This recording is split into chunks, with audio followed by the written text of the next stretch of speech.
정말 주님을 찬양하고 주님께서 이 시간 우리를 만져주시기를 우리는 간절히 바라고 원합니다. 이 시간 이 아름다운 가을날 제가 아름다운 시 한 편을 낭랑하진 않지만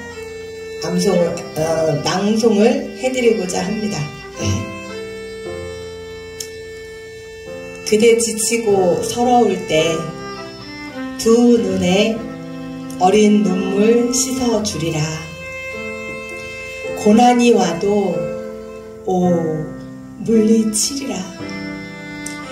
외로운 그대 위해 험한 세상의 달이 되어 그대 지키리. 그대 괴롭고 외로울 때 그대 지친 영혼 위로하리라. 재난이 와도 오 물리치리라. 외로운 그대 위에 험한 세상 달이 되어 그대 지키리. 그대 마음이 흔들릴 때 그대 위에 나는 기도하리라. 시련이 와도 오 물리치리라. 외로운 그대 위에 험한 세상 달이 되어 그대 지키리. 험한 세상의 달이 되어 그대 지키리라. 이 시와 같이 아름다운 노래는 1970년대 미국의 팝 가수 사이먼과 가펑클이라고 하는 듀엣에 의해 불리워진 노래예요. 이 노래는 가스펠송, 복음송 느낌이 들도록 만들어진 노래로 우리나라에서 선풍적인 인기를 끌었었죠.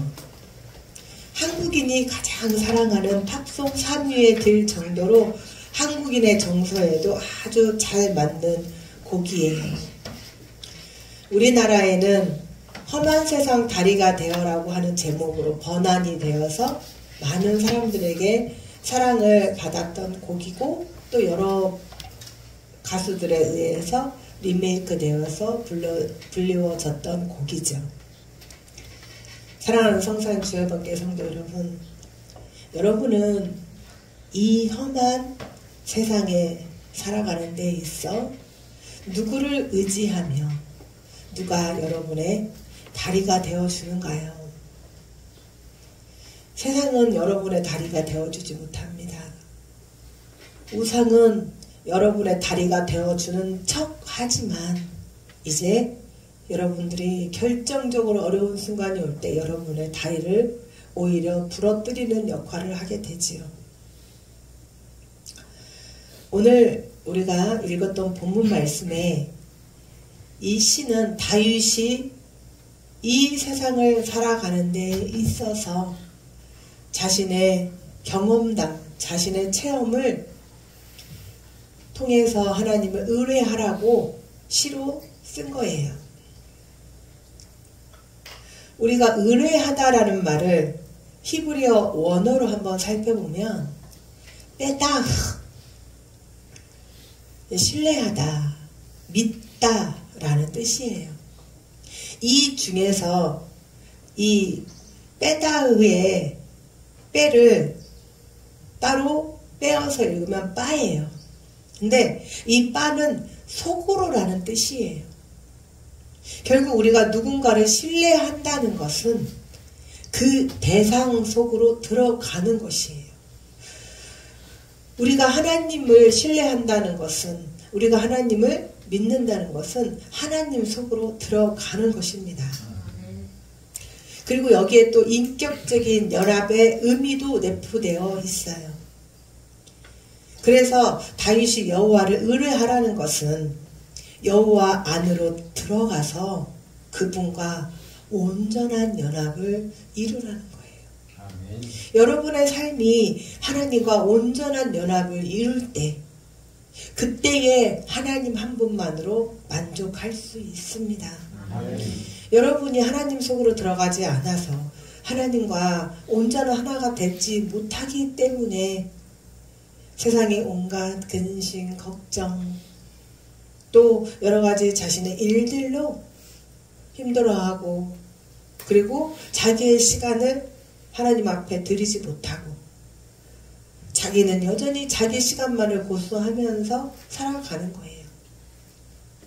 그러면 처음에는 내가 벌고 내가 생활을 하기 때문에 그럭저럭 살아가는 것처럼 느껴지지만 거기까지예요.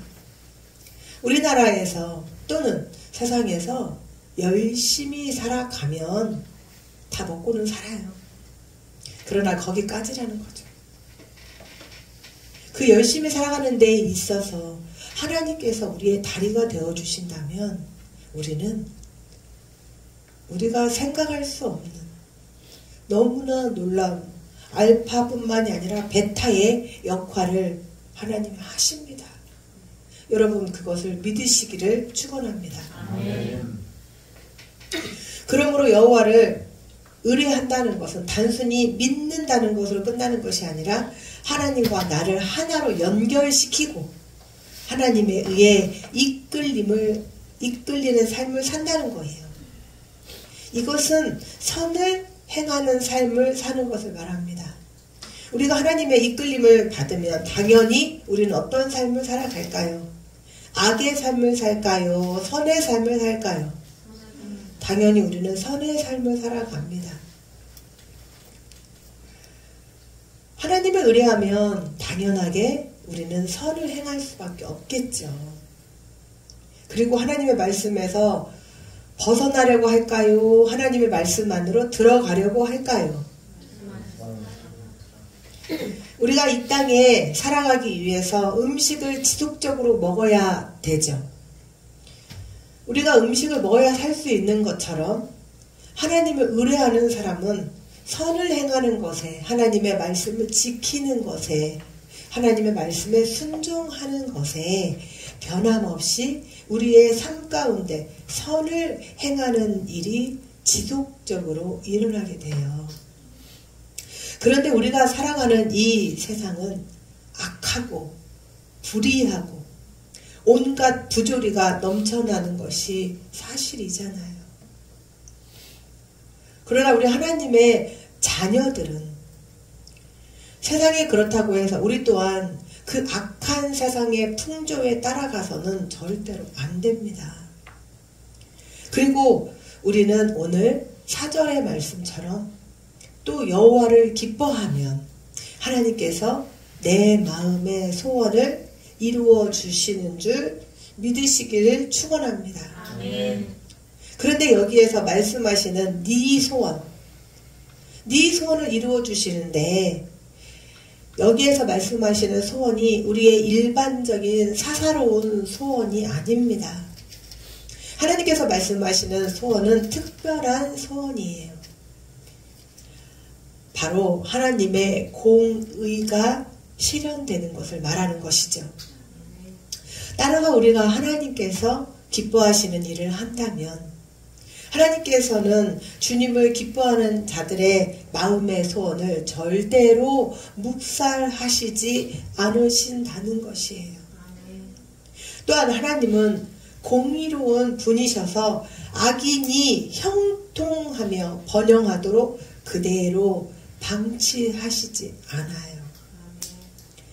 하나님께서는 하나님의 자녀들이 주님의 섭리와 행사를 선한 것으로 받아들이고 기뻐할 때 그 성도들의 마음의 소원에 따라 그때에 공의로서 불의한 자들에게 갚아주십니다. 또 성도들의 그 간절한 소원을 만족하게 하실 것입니다. 그러므로 우리는 이 세상의 부조리함과 악과 타협하지 않을 때 하나님께서는 주님의 공의로서 각 사람에게 선 악간에 반드시 정당하게 보응을 해주십니다. 특별히 하나님께서는 이 세상의 마지막 날에 이르면 의인과 악인을 그 행위대로 심판하시고 각각 의인의 나라인 천국과 악인의 나라인 지옥으로 구분하여 들여 보내심으로 영원히 부조리함이 존재하지 않는 세상을 만드실 거예요. 아멘. 그때 의인들은 영원히 축복 가운데 거하게 될 것이고 악인들은 멸망의 구렁텅이인 지옥으로 빠져 들어가겠지요. 이것은 우리 성도들의 최대한의 소원입니다. 하나님께서 반드시 우리의 이 소원을 들어주실 줄 믿습니다. 이 말씀에 대한 확답을 시편 151편 19절에 주셨어요. 저는 자기를 경외하는 자의 소원을 이루시며 또 저희 부르짖음을 들으사 구원하시리로다. 아멘. 그러므로 우리 앞에 이 놓여진 길을 하나님께 맡기고 하나님을 의지하면 하나님께서는 이루십니다. 그리고 우리의 의를 반드시 빛같이 나타내십니다. 사랑하는 주 여러분께 성도 여러분, 지금 가장 악한 시대에 우리가 와 있습니다. 참을 거짓이라 말하고 거짓을 참이라 말하는 이 세상. 누구의 말이 진리이고 누구의 말이 진실이며 누구의 말이 거짓인지 알 수 없는 세상. 악한 마귀가 공중 권세를 틀어잡고 예수님께서 말씀하셨습니다. 끝날에 거짓 선지자들이 자기가 선지자처럼 의인이 것처럼 나타날 것이라고 말씀하셨습니다. 저는 특별히 종말론주의자는 아니라고 누누이 말씀을 드렸습니다. 그러나 오늘날 이 자연의 대재앙과 급격한 기후의 변화, 우리는 이런 것을 통해서 성경에서 말씀하시는 그 끝날이 정말 심하게 다가오고 있구나를 우리는 느낍니다. 사랑하는 주일밖에 성도 여러분, 여러분에게 인생에 있어 가장 안전한 삶은 무엇일까요? 여러분들이 험한 물결을 헤치고 지나갈 수 있는 여러분의 든든한 다리는 과연 무엇일까요? 부모일까요? 형제일까요? 자녀일까요? 나의 물질일까요? 그 어느 것도 우리의 인생의 가장 안전한 삶을 보장할 수는 없어요. 그렇다면 우리의 가장 안전한 삶은 무엇일까요?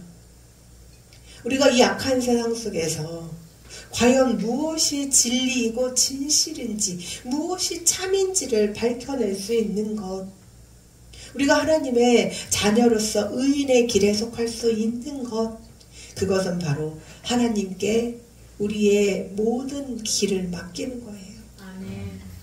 하나님께 전적으로 의탁하시기 바랍니다. 아멘. 여러분 힘드신가요? 건강이 힘드신가요? 물질이 힘드신가요? 자녀 때문에 힘드신가요? 인간관계 때문에 힘드신가요?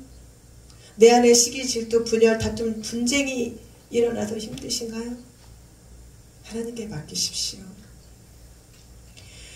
하나님께 전적으로 의탁하고 나아간다면 우리 하나님의 자녀들은 하나님 안에 있을 때 우리에게 다른 근심이 있을 수 없습니다. 그런데 악한 사단 마귀는 지금 우리가 하나님 안에 거하지 못하도록, 하나님의 나라가 더 이상 확장되지 못하도록 온갖 악법을 만들어서 우리의 길을 막고 하나님의 복음이 더 이상 전해지지 못하도록 막고 있어요. 지금 이 나라에서 악법 중에 최고의 악법인 차별금지법을 통과시키려고 안간힘을 쓰고 있습니다. 안창호 장로님께서 이보다 더한 악법은 없다고 말씀하셨어요. 그런데도 불구하고 이 악법 중에 최고의 악법인 차별금지법을 통과시키려고 혈안이 되어 있습니다. 각계각층에 누구를 막론하고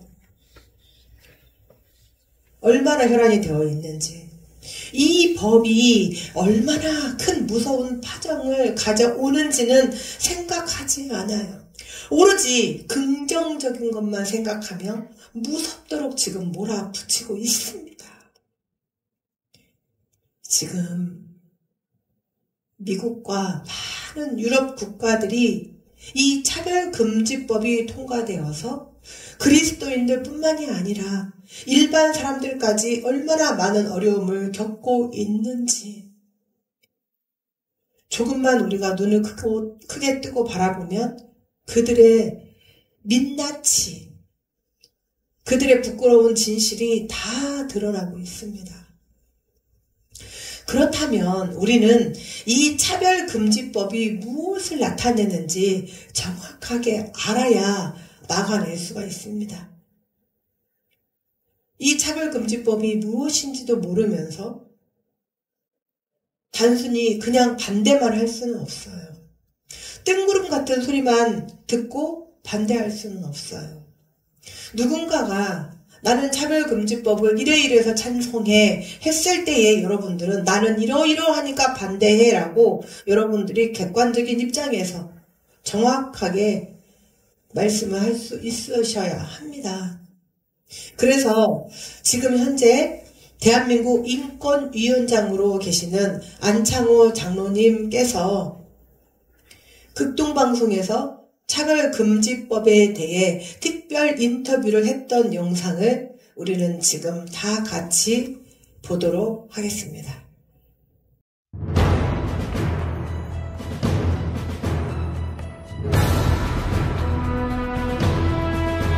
방송가족 여러분 안녕하십니까? 오늘 특별히 얼마 전에 발의된 포괄적 차별금지법에 대해서 귀한 의견을 듣기 위해서 안창호 전 헌법재판관님을 이 자리에 모셨습니다. 안녕하세요. 네, 안녕하십니까? 반갑습니다. 네, 감사합니다. 네, 저희가 이렇게 긴급하게 모셨는데요. 와주셔서 네. 고맙습니다. 감사합니다. 얼마 전에 정의당 장혜영 의원에 의해 발의된 포괄적 차별금지법 논의가 아주 요즘 뜨겁습니다.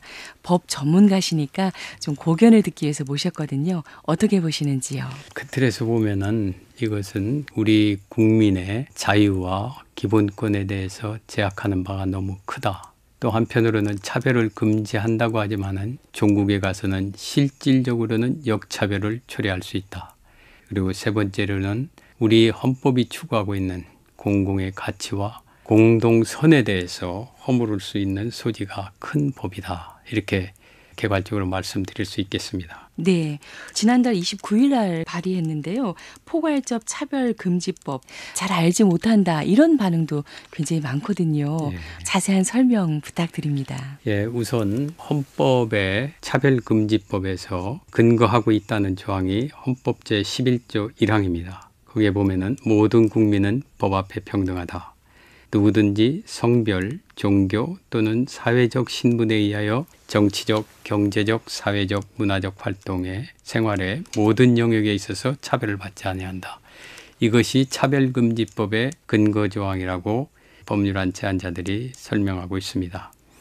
그런데 헌법 제11조 1항의 평등은 법적 평등을 의미하고 법적 평등은 자유권 행사에 있어서의 법적 기회의 평등을 말하고 있습니다. 그리고 우리 국민은 평등하게 자유와 권리를 가지고 있습니다. 국민의 자유와 권리는 타인의 자유를 침해하지 않는 범위 내에서만 보호되는 겁니다. 맞습니다. 그렇기 때문에 자신의 권리만을 위해서 타인의 자유를 침해하지 않아야 된다는 것이 국민의 헌법상 의무로서 자동적으로 도출되는 개념입니다. 그래서 이 법이 기본권을 침해하고 가장 중요한 표현의 자유를 침해한다는 의견이 많이 있거든요. 어떻게 생각하시는지요? 이것이 굉장히 중대하게 표현의 자유를 침해하고 있습니다. 표현의 자유에 대해서 헌법재판소에서는 표현의 내용을 침해할 경우에 있어서는 굉장히 엄격하게 심사를 하도록 하고 있습니다. 네. 특히 표현의 내용 중에서도 제일 문제가 되는 것은 관점에 따른 차별, 관점에 따른 규제, 이것은 사상의 자유시장에 있어서의 자유 경쟁을 방해하는 거기 때문에 엄격히 제한되는 겁니다. 표현의 내용에 대한 규제는 제한되는데 그중에서도 관점 차별, 관점 규제에 이룬 엄격하게 더더욱이 제한되는 겁니다. 그런데 이 차별금지법에 있어서는 성적 지향이라든지 사상이라든지 종교라든지 이런 거에 대해서 정당한 비판까지도 금지시키고 있습니다. 네.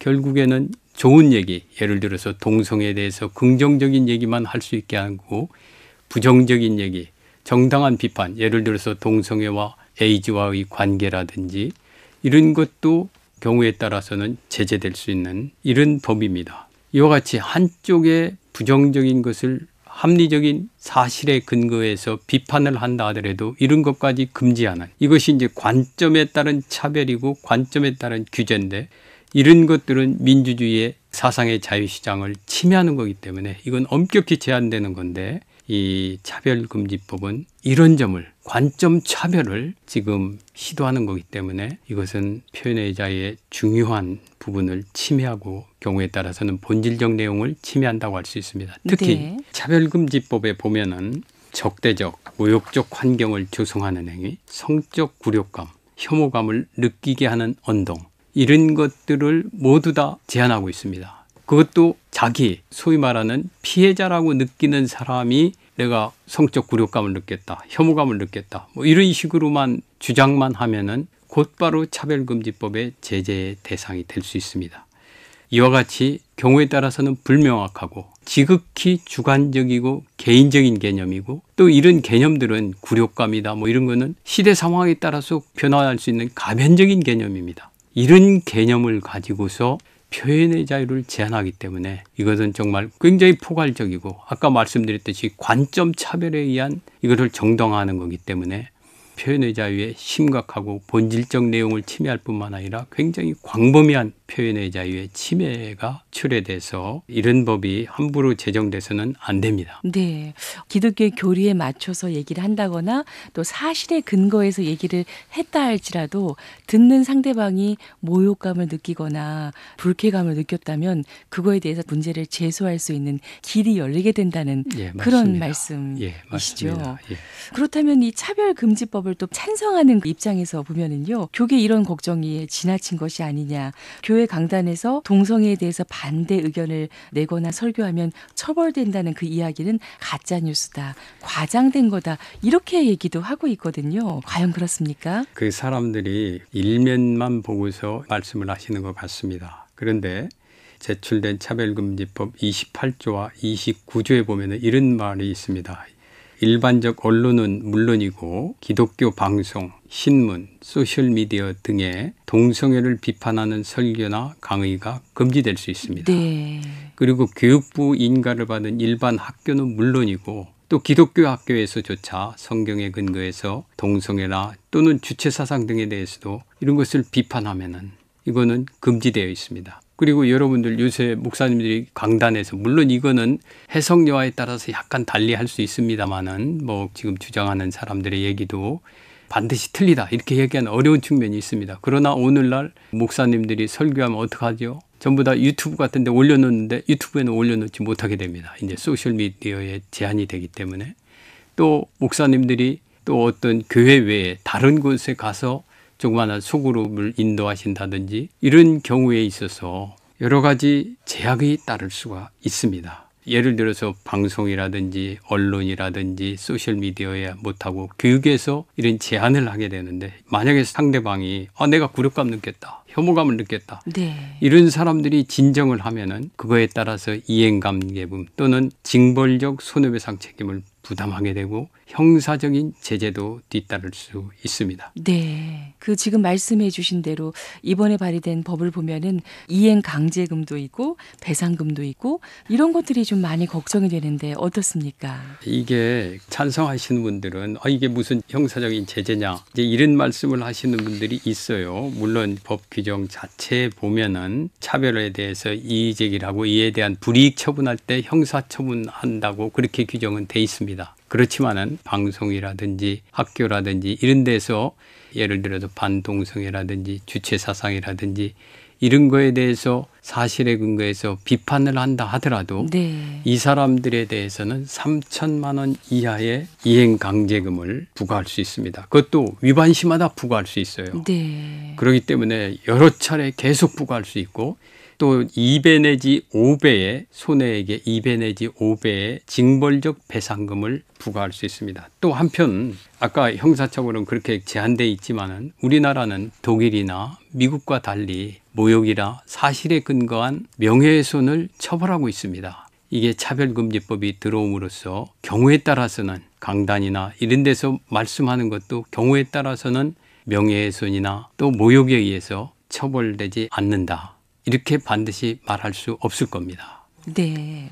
이번에 발의된 차별금지법 앞으로 진행 과정은 어떻게 예상하고 계신지요? 이 부분에 대해서 여러 가지 너무 문제가 많기 때문에 이거를 그냥 쉽게 한 당이라든지 이런 것에 사안을 호도해 가지고서 들어와서는 안 된다고 생각을 합니다. 이 부분에 대해서 충분한 논의를 거쳐서 법을 제정해야 되고 아까 말씀드렸듯이 또 이 법이 광범위한 또 역차별을 초래하고 있습니다. 이 법이 어떻게 되냐면요. 정부가 성적 지향 등의 보호를 위해서 기본 또는 시행 계획을 만들어야 됩니다. 네. 그래서 또 행정, 재정상에 필요한 조치를 취하도록 돼 있고요.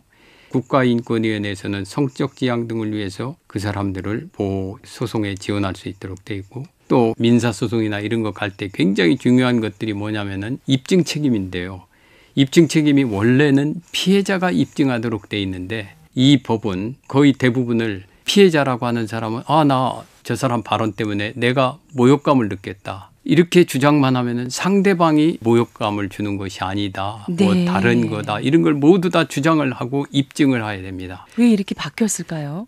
그러니까 이거는 어느 의미에서 특별 보호가 되는 겁니다. 네. 그렇기 때문에 일각에서 얘기하는 대로 이거는 성적 지향자들에 대한 특혜와 특권을 주는 거다. 단순히 이것이 그냥 하는 것이 아니라는 주장이 바로 거기에서 나오는 겁니다. 네. 상대방이 입증을 해야 된다면 신학교라든가 교회 복지시설이라든가 기독교 방송이라든가 이런 곳에서 채용하는 문제에도 그럼요. 민감하게 영향을 미칠 것 같은데 어떻습니까? 그렇죠. 만약에 이제 이 법이 들어오면은 신학교에서 또 개교회에서 교회도 사용자가 될 수 있는 거거든요. 동성애를 하는 목사님이 온다. 또 신학교에도 동성애자가 지원한다. 이런 극동방송이나 학교나 종립학교 이런 데에서도 동성애자들이 와서 있을 지원한다. 이럴 때 어떠한 방법으로 제재할 수 있는 방법이 없습니다. 오히려 경우에 따라서 동성애자라는 이유에서 거절하면은 이 법에 의해서 징벌적 손해배상, 이에 따라서 아까 말씀드렸듯이 이행강제금, 또 경우에 따라서는 명예훼손이나 형법상 명예훼손이나 모욕에 의해서 처벌될 가능성도 배제할 수 없습니다. 네. 그렇기 때문에 이 법에 심각성이 있는 겁니다. 그 기간이 왜 설립됐는지 그 정체성을 잃어버릴 수도 있는 맞습니다. 중대한 기로라는 생각이 듭니다. 이 교계와 성도들이 성경적 가치를 지키기 위해서 경각심을 갖고 노력해야 될 일 참 많은 것 같은데요. 전 헌법재판관님 꼭 당부하고 싶은 말씀 있으시다면요. 또 한편으로는 어떤 문제가 있냐면요. 이제 일각에서는 이걸로 인해서 교회 설교에는 지장을 주는 것이 아니다. 동성애 반대, 교류에 따라서 반대하는 것이 문제가 없는 거다. 이런 주장도 할 수 있을 겁니다. 그러나 자라는 학생들은 학교에서 동성애 긍정적인 얘기만 들을 수밖에 없습니다. 이 법이 통과되면. 동성애 부정적인 면 이런 거는 이제 학교에서 했다가는 곧바로 처벌받고 여러 가지 제재가 따르게 됩니다. 그리고 방송이나 신문이나 인터넷 매체, 소셜미디어 이런 데에서도 긍정적인 얘기만 돌아다니게 됩니다. 결국 동성애의 죄성을 주장하는 성경이라든지 교회에 대해서 파타고니아의 외딴 섬과 같이 고립될 수밖에 없습니다. 교회가 고사될 수 있습니다. 밖에서는 동성애가 좋다는 얘기만 듣는 어린 학생들이 교회에 와서 성경에 맞지 않는다고 하면은 정체성의 혼란이 있을 뿐만 아니라 오히려 교회에 하는 얘기가 굉장히 구태의연하고 시대에 뒤떨어진 얘기 같고 이런 식으로 폄하되고 교회의 가치가 훼손될 수 있습니다. 그렇기 때문에 우리 성도님들 또 특히 목회자님들 한 분 한 분이 이 법의 심각성을 우리가 깨달아야 됩니다. 일부 교단에서 이 부분에 대해서 쉽게 찬성을 했는데 이 법률안이 여기에서 그치는 것이 아닙니다. 이건 굉장히 장기적으로 보면은 기독교를 고사시킬 수 있는 악법입니다. 이 점에 대해서 심각하게 인식하시고 이 법이 제정되지 않도록 특별히 목회자님들 그리고 교회 중직자들 그리고 우리 교우 한 사람 한 사람 또 크리스찬이 아니더라도 이것이 잘못 들어오면은 우리 대한민국이 지키고 있는 자유민주주의의 가치도 훼손시킬 수 있습니다. 또 우리가 여태까지 가지고 있었던 가정과 또 나라에 대한 가치 또 공공의 가치 공동선 이런 것을 허물어뜨릴 수 있는 무서운 법이 될 수 있습니다. 여러분들께서 심각한 인식을 해주시길 바랍니다. 또 한편 그래도 경우에 따라서는 차별금지가 소중한 가치 아니냐 평등이란 소중한 가치가 있지 않느냐 물론 맞습니다. 평등도 자유와 함께 굉장히 헌법적으로도 소중하게 다루는 가치 맞습니다.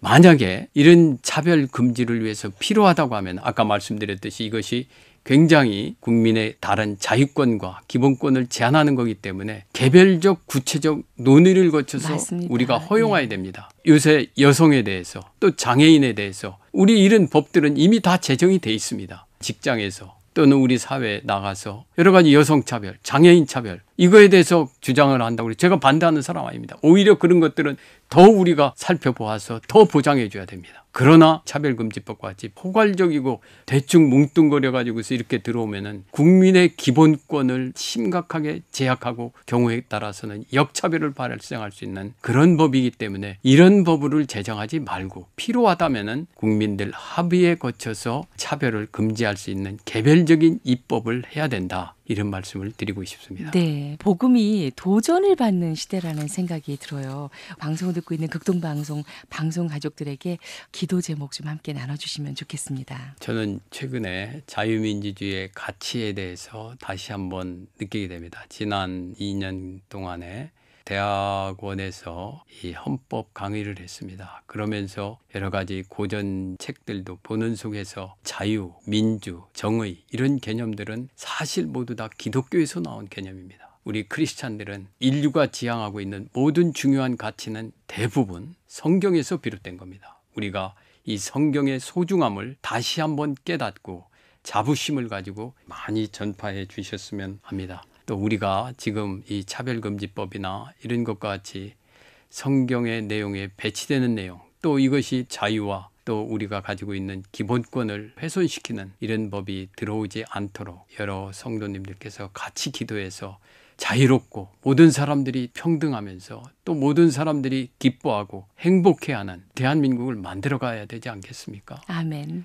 우리가 성경에 기반을 두고 또 이런 것들이 우리 현실 생활에 편만할 수 있도록 기도를 해야 될 것 같습니다. 네, 하나님께서 이 나라와 이 민족을 사랑하셔서 지금까지 인도해 주셨는데 앞으로도 선하게 이끌어 주실 것을 믿습니다. 아멘. 네, 예. 지금까지 얼마 전에 발의된 포괄적 차별금지법에 대해서 귀한 의견을 나눠봤습니다. 서울대학교 행정대학원의 초빙 교수이시자 전 헌법재판관님이신 안창호 재판관님 함께 하셨습니다. 오늘 나와주셔서 고맙습니다. 네, 감사합니다.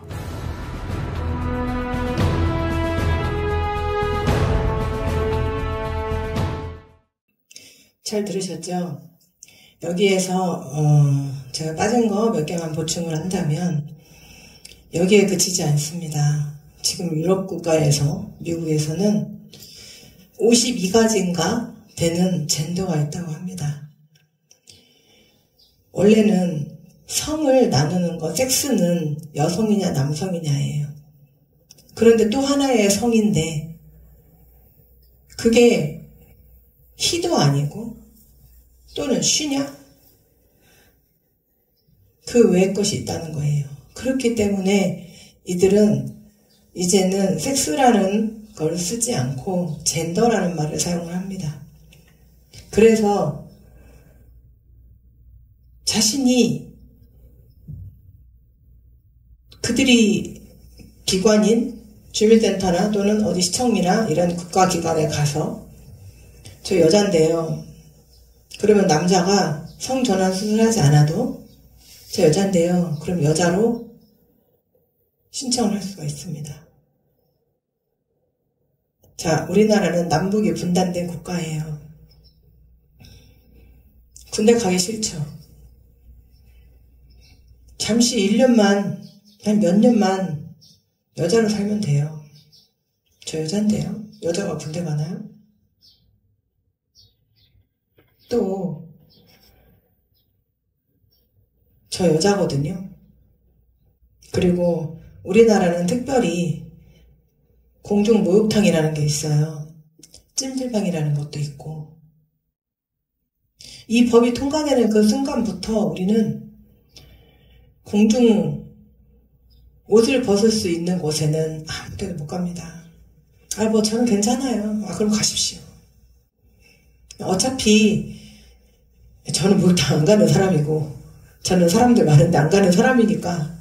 그런데 한 1년 살다가 즐길 거 다 즐기고 실컷 다 보고 그리고 다시 가는 거예요. 저 남자거든요. 그럼 또 다시 남자로 가는 거예요. 이게 말이 됩니까? 말이 됩니까? 안 됩니까? 이것뿐만이 아니에요.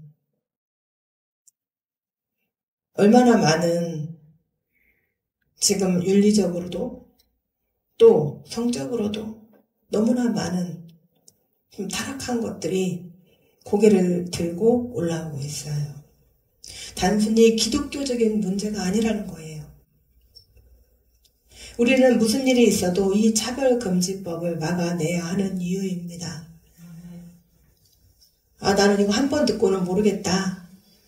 그러면 제가 우리 단톡방에다가 이 영상을 공유를 할 겁니다. 몇 번 더 들으시고. 이게 과연 우리 기독교만의 문제인가? 그러면 목사님 목욕탕에서 못 들어오게 하면 되잖아요. 나 여잔데 나 목욕탕에서 못 들어오겠어. 수치스러워. 나 죄 때문에 수치스러워요. 그리고 고발합니다. 목욕탕 최소 500만 원 벌금.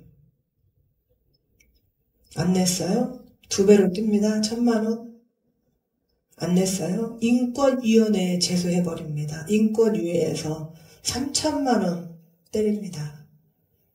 자, 우리 주의 열방교회 동성애 반대, 차별금지법 반대 앞장서고 있는 교회입니다. 우리 유튜브 올렸어요. 나 저 교회 기분 나빠. 저 교회 때문에 내 모욕감 들었어. 저 목사님 가만두지 않을 거야. 한 사람이 고소하는 게 아닙니다. 그들의 커뮤니티를 이제 다 모아서 가령 500명이 저를 고소를 해본다고 합시다. 누가 계산이 빠른가요? 500명씩 500명 500만 원씩 500명 얼마인가요? 얼마인가요? 55? 25 얼마예요? 2억 5천. 계산이 안 됩니까? 청년들 멍 때리고 있어요. 2억 5천 하려면 그들에게 물어주려면 어떻게 해야 될까요? 어떻게 해야 될까요? 제가 들어가서 살아요. 그것도 한계가 있는 거예요. 그러면 교회 팔고 그들에게 물어줘야 돼요. 자, 2억 5천도 어떻게 해볼 수 있다 합시다. 자, 1000명이 저를 고발을 했습니다. 그럼 얼마인가요? 5억이에요. 이거 팔아도 안 나와요. 결국 교회는 문 닫고 저는 이제 감옥에 가서 그 돈만큼 썩어가고 있겠죠. 여러분 속지 마십시오. 방금 안창호 장로님께서도 말씀하셨지만 아니다. 떠돌아다니는 헛소문이다. 헛소문 아닙니다. 제가 저번에 말씀드렸잖아요. 미국 감리교단에서 목사님이 말씀을 전하고 있는데 끌어내렸다고요. 이게 아닐 것 같습니까? 우리는 어떻게 살아야 할까요? 그런데 정말 저는 감사하게 우리가 저녁마다 하나님 앞에 기도했던 그 기도를 하나님이 들으셨구나. 하나님, 정말 이 나라에 제대로 된 리더들이, 하나님을 믿는 믿음의 성도가 하나님 이곳에 각계각층의 이 나라에 지도자를 세워주세요. 우리 그러고 기도하고 있잖아요. 그랬더니 이 위급한 시기에 그것도 기독교인이 아닌 참 그리스도인인 정말 하나님의 자녀인 안창호 장로님을 인권위원장으로 세워놓으셨어요. 얼마나 하나님 은혜인가요? 이럴 때 아멘 안 하시고 언제 하시려고 그렇게 아멘을 아끼고 계시나요? 우리의 기도의 응답입니다.